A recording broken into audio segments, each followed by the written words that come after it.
I'm the only person that finds the communion ritual a bit off-putting or disagreeable, I guess. Especially when you take transubstantiation into it. I mean, if you're just doing it as a ritual and yes, this is bread and this is wine or grape juice, whatever they use, it's still freaking weird that you're symbolically doing it. But when you're supposed to actually believe by the leaders of your church that this undergoes a transformation called transubstantiation and literally turns into the blood and flesh, I don't see how you can go through with that. And then when you do, call people like me, atheists, immoral and bad people for not believing in this kind of shit. Yes, I will gladly say that I won't encourage my kid to symbolically eat flesh or drink blood of some kind of god. If he wants to go to church and if he wants to partake in communion, fine. I don't care. We both joke about religion. If he does do it, I know he's going to be doing it, laughing inside his head like, I'm totally drinking blood and eating flesh. Ha ha. Yeah, but the fact that these people take it seriously, and not just seriously, but it's supposed to be like a milestone in this kid's life, and they're going to throw up a party and stuff. I was invited. Of course, I have to decline because cannibalism, ritualistic cannibalism, it's just not my thing. So while I love my friend very much, and their daughter I love very much too, I've known her since the day she was born. I'm sorry, I just can't participate in good conscience. So yeah, there's a little bit about communion. So let's move on to something else.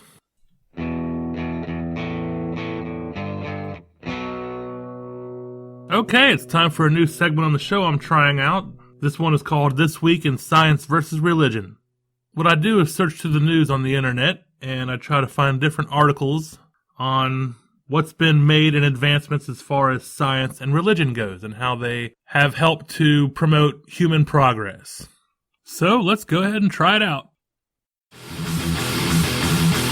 This Week in Science versus Religion. Let's get ready to rumble!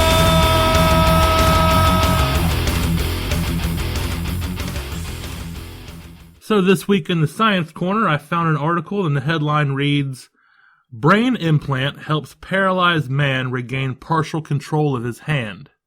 Now what happened here was this man was paralyzed 3.5 years ago in a car accident. His spinal cord was severely damaged to where he couldn't move anything below his neck. But what they've done here is they've implanted a chip in his brain that lets him bypass his spinal cord. And a computer can read his thoughts, basically, and transmit those thoughts into his muscles and nerves in his hands.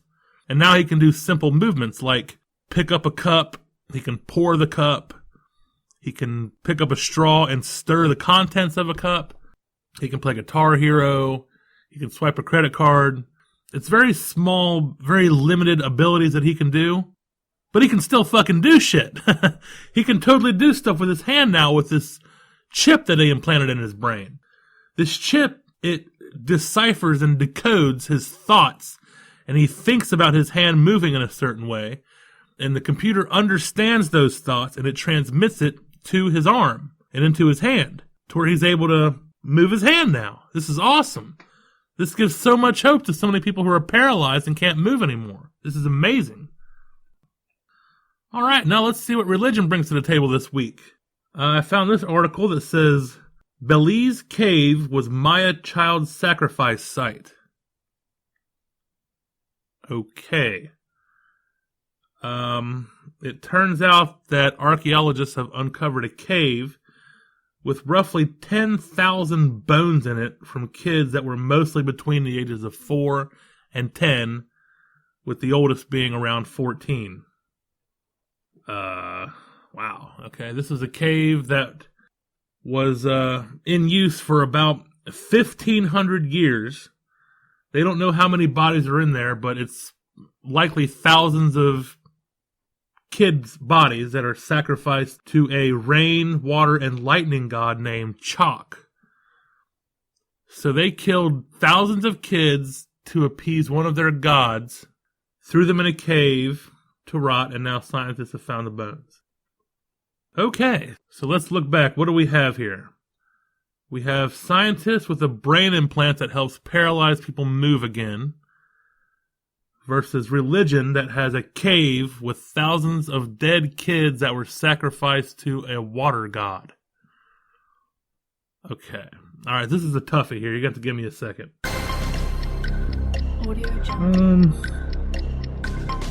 Thousands of dead kids that were murdered for a god. Brain implant that helps paralyzed people move. Brain implant helps paralyzed people. Thousands of murdered children. Brain implant that helps paralyzed people. Thousands of murdered children. Sorry, religion. I gotta go with science on this one. Yeah, the brain implant, it helps paralyze people. Yeah, I'm gonna go ahead and call that the winner this week. Sorry, religion. You were close, but no cigar, man. Alright, so since this is the first one, right now the scoreboard reads science 1, religion 0. Better luck next time, religion.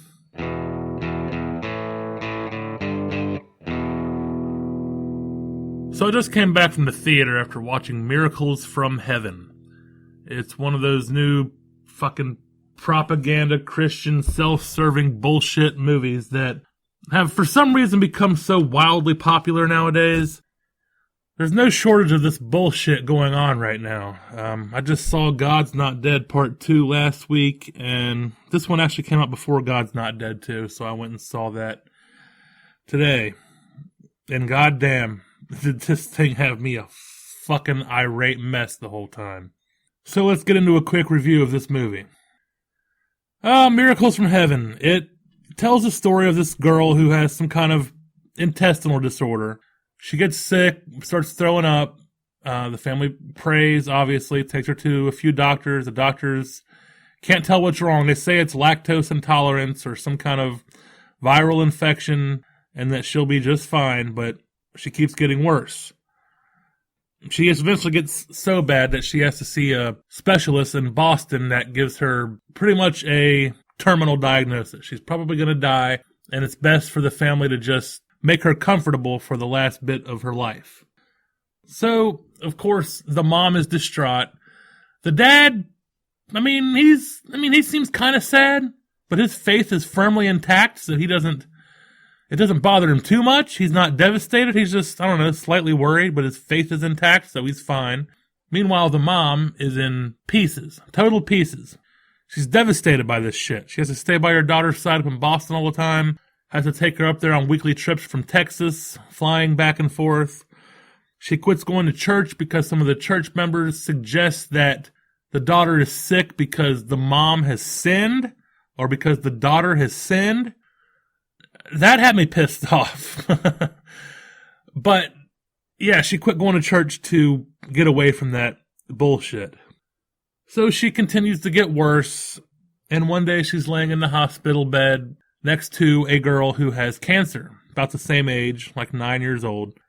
And the kid with cancer says, "Are you afraid you're going to die?" And she says, "Not really, because I have Jesus with me."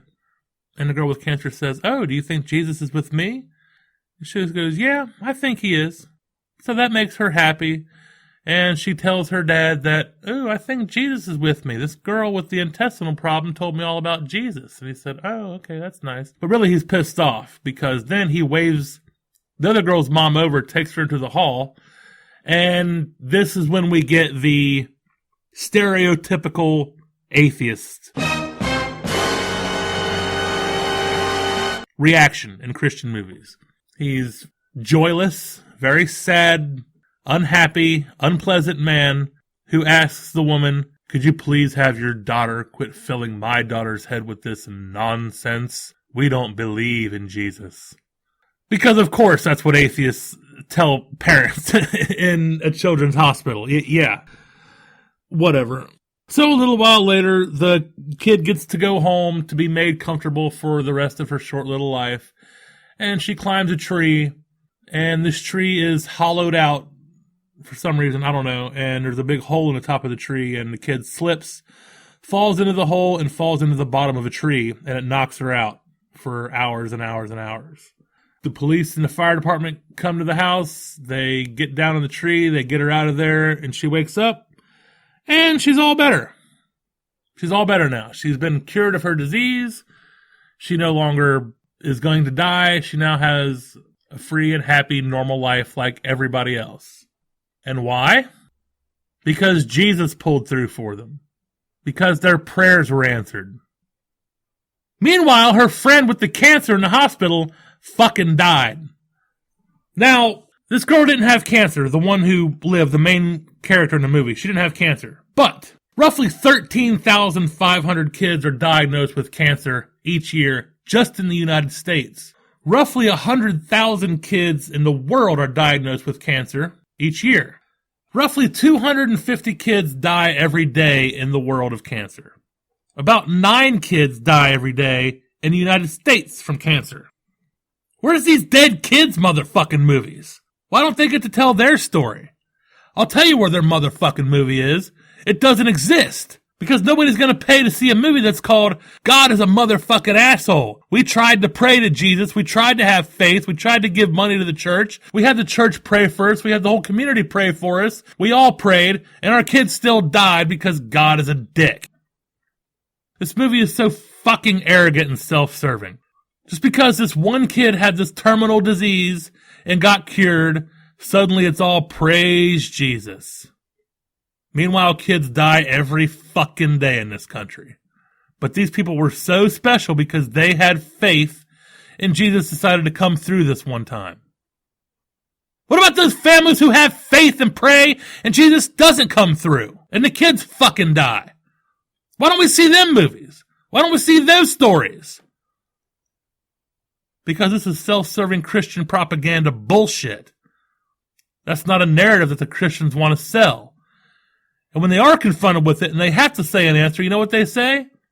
Oh, well, she's in a better place now. Jesus needed another angel in heaven, so they took my kid to have a new angel up there, and now she's in a better place. And if that's the case, then this movie sucks, because this kid isn't in a better place. If that logic was correct, wouldn't it have been better if she would have died of her illness? Right? Which is it? Is heaven the better place that dead kids go to so that they're all better now? Or is the happy-go-lucky story the one where the kid gets healed and is back on Earth for however long before they eventually do die and then go to a better place? It's inconsistent, goddammit. Which one is it? Are they better off in heaven or are they not? Are they better off being healed back to Earth or not? I know which one the parents would prefer. They pray to Jesus, and whether the kid dies or not, they're praying for them to live. Nobody's praying for their kid to die. But it's preferable. Right. Whatever. This is horse shit. It's had me so pissed off. This self-serving, this arrogant teaching that, oh, our daughter got all better, therefore Jesus. While ignoring all the other kids who die every fucking day. Leave their family in financial and emotional ruin for the rest of their lives. Because Jesus couldn't be bothered to help out. Fuck Miracles from Heaven. I don't recommend it. 0 stars.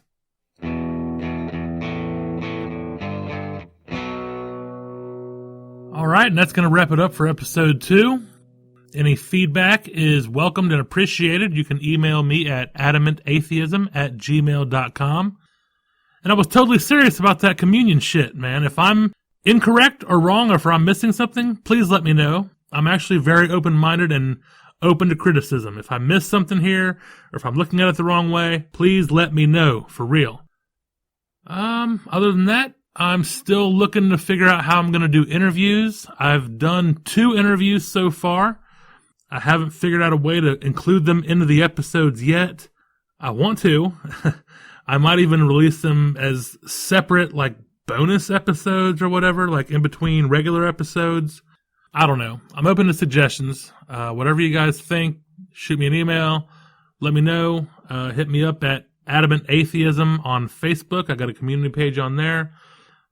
You can find me at Adam Collins on Facebook. Follow me, friend me, whatever. I don't have a whole lot of room left for friend requests, but you can follow me or you can message me. hit me up on there. And even though this is the second episode, I still haven't figured out how to close the show out yet. So hopefully I'll have that figured out for the next one.